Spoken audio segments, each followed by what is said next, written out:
couple of things.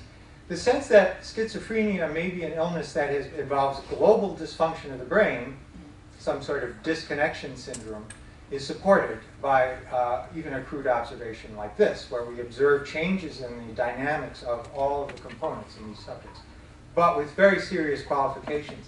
Not every subject here who has the illness is different in oscillatory frequency than every subject who is healthy. There's a spread here that invites further analysis. Symptom severity, degree of medication, these are all factors that would count in looking at this. But another question, though, is given this herd facet of these data, what might we say about how that manifests itself in cognition and schizophrenia in general? And so pulling together this idea of a temporal representation of data with the idea of temporality itself, a mode of analysis, which will just be very brief, arises. The now, at any moment, is the image, and there's a succession of images. And there's always images before that, anticipations, and images behind that as we move through the experiment. So imagine the now is sliding across the screen here.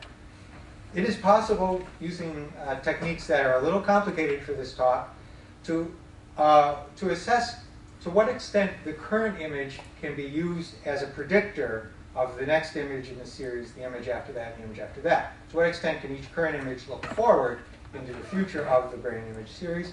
And also we can measure to what extent each image looks back at the images that immediately preceded this. Using that same measure on both the healthy image series in 8 subjects and the patient image series on 8 subjects, we can compare and contrast the ability of our patients and healthy controls to extract information about the future, or to represent information about their immediate future, a few seconds, and their immediate past in the present.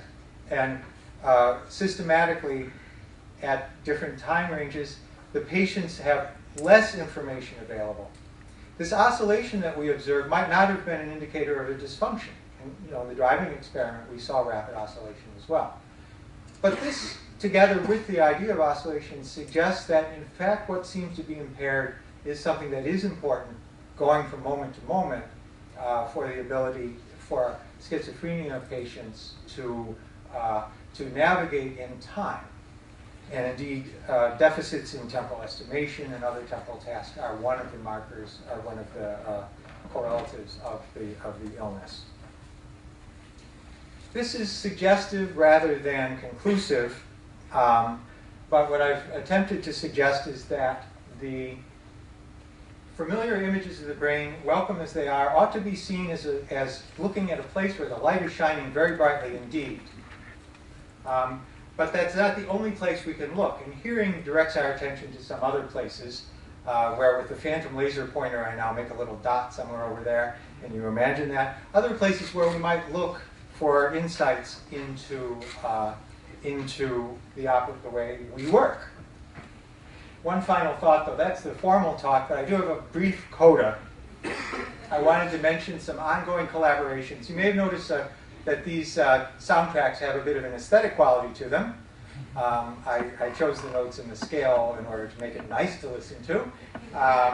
And this has led in different ways to a couple of aesthetic, artistic collaborations that are ongoing. One of them is based in Finland, where I'm working with the composer and harpist Salla Hakkola at the University of Helsinki to set brain music, to find a musical setting for brain music. This is Salla peering into the brain of Sibelius. I will prepare the manipulated sounds of the brain. She will prepare a musical setting for them. We hope to have the work ready by sometime next spring. Closer to home, I'll mention a work undertaken by Alex Cole, who is in the room here somewhere, who was a student in Minds and Brains last year. There he is. If you remember the solo version of My Brain, in which the loudest component, the one that was most active, bounces up and down the scale, he took that melodic line and composed a setting for it. And so in my final finale for the talk today, I would like to present you with the world premiere, as far as I know, of Alex Cole's Neural Bagatelle. Whoops. No, not the blue screen of death.